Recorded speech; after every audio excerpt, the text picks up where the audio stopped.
can still read it, but you don't need the battery. But you don't need to burn through the battery using the backlight.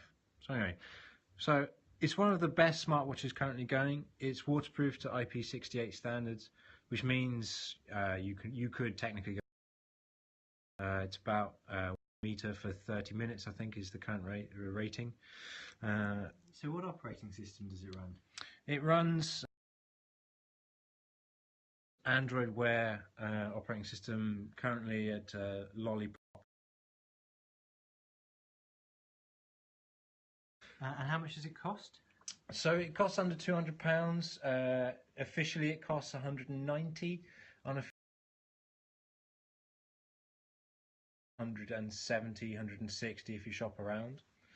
And it's basically most of Sony's gear is made of a modular system. So this one is actually a watch in a replaceable strap, and they have multiple straps, including a stainless steel one. Unfortunately, I don't have that at the moment, but this can be just unlocked nice and easily from any strap and slotted straight in. So in theory, you can match your outfit. Is it compatible with an iPhone? People are asking. Not yet, and there are rumours that Google's likely to intro kind of a compatibility layer that can enable it to work with an iPhone. At the moment, there aren't many that work with both Android and iOS. The Pebble is one of them. Does it have any James Bond-like features, like radioactivity detection? No, sadly not. It does have a GPS in it, though, which marks one of the only Android Wear watches with GPS, which means when you go for a run, you don't need to carry your phone. So what happens when it's away from the phone?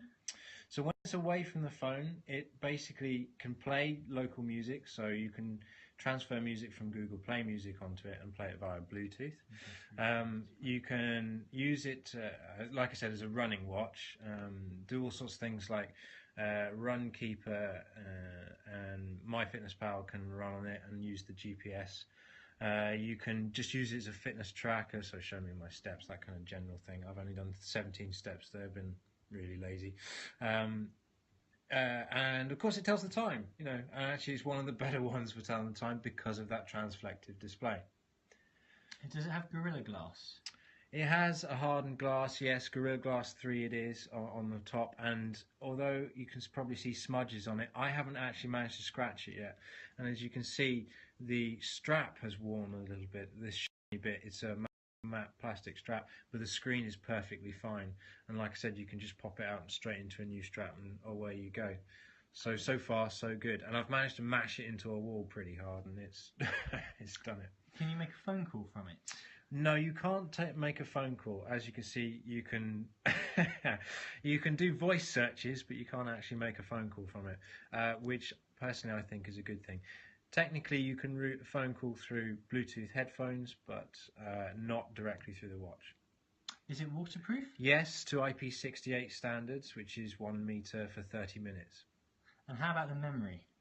So it's got standard 4 gig internal storage and 512 megabytes of RAM, and running the Snapdragon 400 chip, which is a bit overkill for what it currently does, but at least it's future-proofed. And the 4 gig, you can use it for storing music and apps. And will people in bars be impressed if you're wearing this watch? Well, with the black strap, it's a very simple kind of, well, understated design, I suppose. With the stainless steel strap, it looks a much more eye-catching. It's one of those ones that, I don't know, it's not quite as garish, I suppose, as some of the others. It's much more understated. It's a very Sony-like design. If you've ever seen any of their other products, it's very similar to their current design aesthetic. So our viewers are saying that it looks cheap. Yes, so it does on camera. In person, not so much. What do you think, Jonathan? Does it look cheap? It looks like a smartwatch, and I've got to be honest, I'm not a fan of smartwatches.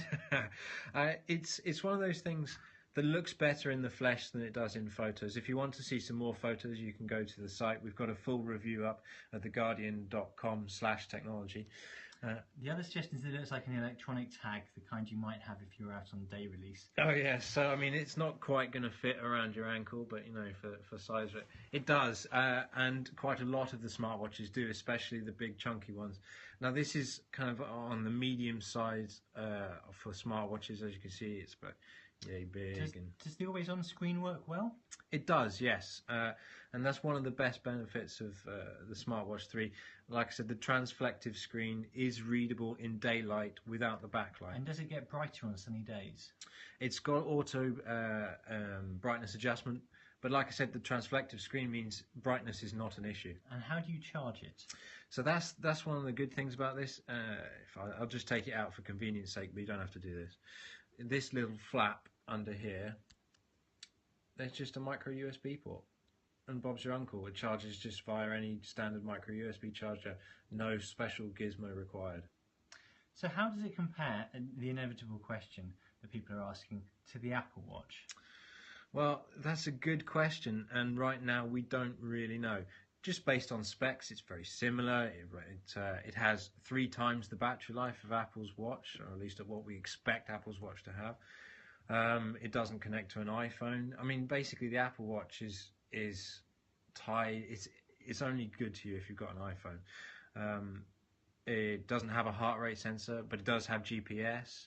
It also has Wi-Fi, although it's not enabled currently, which so does the Apple Watch. It's going to be significantly cheaper than the Apple Watch, and it is actually waterproof, whereas the Apple Watch is likely to be just water resistant. So we'll see. We'll have to wait until the 24th of April to really find out. And can you... Can you buy things with it? No. So there aren't any payment solutions that just use the Android smartwatches at the moment.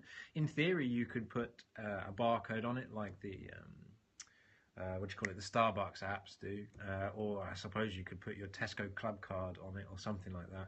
But no, there's no contactless payment, so you can't bonk it on something just to pay.